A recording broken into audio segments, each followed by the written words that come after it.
시청자 여러분, 안녕하셨습니까? 주님과 함께 5분 묵상의 시간을 갖겠습니다. 오늘은 느헤미야 8장 말씀을 묵상합니다.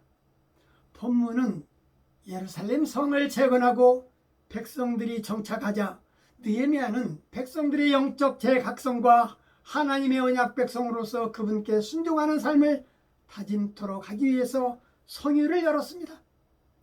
율법 낭독을 통해서 하나님의 말씀을 밝히 깨닫는 백성들은 기록된 말씀대로 순종하여 초막절을 또 지켰습니다. 성곽이 완공되자 백성들은 에스라에게 모세의 율법책을 가져오기를 청하고 에스라가 책을 펼 때에 모든 백성이 일어나고 광대하신 여호와를 송축할 때 아멘 아멘 하고 몸을 굽혀 얼굴을 땅에 대고 여호와께 경배했다고 본문은 기록하고 있습니다.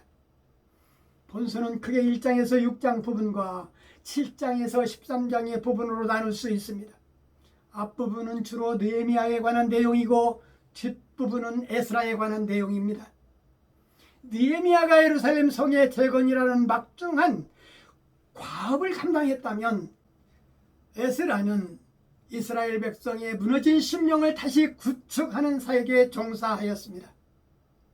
이제 예루살렘 성도 재건되었고 도시도 새롭게 세워졌지만 텅 비워버린 백성들의 마음을 채워줄 영의 양식이 없었습니다. 이제 모든 백성은 일제히 수문학광장에 모여서 부흥사경회를 개최하였습니다. 이 부흥사경회에서는 감정을 고조시키는 강사의 열변도 없었고 복받기만을 외치는 이기적인 기도소리도 들리지 않았습니다. 오직 학사 에스라의 말씀 낭독 소리와 백성들의 조용한 흐느낌만이 있었을 뿐이었습니다. 율법을 해석하는 말을 듣고 백성이 울고 있을 때 느헤미야 총독과 학사 에스라가 백성에게 성일이기에 울지 말라고 권고합니다. 이 순간은 하나님을 향한 무너진 심령이 다시 구축되고 예루살렘이 완전히 재건되는 순간이었습니다. 오늘 말씀을 묵상하면서 에스라가 율법책을 읽는 6시간 동안 꼼짝 않고 말씀을 들었을 때 이스라엘 백성은 감동과 회개의 눈물을 흘렸습니다.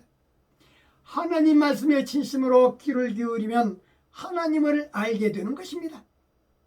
처음에는 자신의 죄인된 모습 때문에 눈물을 흘리며 회개하지만 이내 하나님을 만난 감격과 기쁨을 또 경험하게 되는 것입니다. 둘째는 함께 먹고 마시며 즐거워했습니다. 우리 믿음의 성도들도 말씀을 가까이 할 때 거룩과 기쁨의 열매를 얻을 수 있습니다. 이스라엘 백성들은 하나님의 뜻을 발견하자 곧바로 실천에 옮겼습니다. 여호수아 시대부터 500여 년간 해오지 않았던 초막절 열기를 지킨 것은 놀라운 일이었습니다. 말씀을 통해서 하나님의 뜻을 간절히 찾으려고 할 때 비로소 그분의 정확한 뜻을 발견할 수 있는 것입니다. 지금 교회나 내 안에 말씀을 듣지 못해서 굳어진 것이 없는가 살펴보았으면 좋겠습니다. 느헤미야는 대성의 중에 하나님을 기쁘게 하는 것이 너희의 힘이라는 말을 백성들에게 하고 백성들이 율법책을 통해서 7월 절기의 초막에 거했다는 사실을 한 백성들은 모두가 산에 가서 나무를 주워다가 초막을 짓고 즐거워했습니다. 그들은 과거 출애굽한 이스라엘 백성들이 광야에서 생활하는 것을 기념하고 싶었던 것입니다. 에스라는 절기 끝나는 7일 동안 율법책을 읽어주었고 느헤미야에게 있어서 성곽 재건은 흩어진 유다 백성들이 다시 모여 율법을 지키며 다시 한번 민족이 뭉쳐 바벨론의 식민지에서 벗어나기를 간절히 바라는 의가 있었을 것입니다. 여호와께 다시 돌아왔으니 해방의 그날이 올 것이라는 메시아를 대망하는 소망이 넘친 것입니다. 여호와를 기쁘게 하는 힘은 언제나 인간은 피조물이라는 것을 고백할 때 우리 주님은 기뻐하시는 것입니다.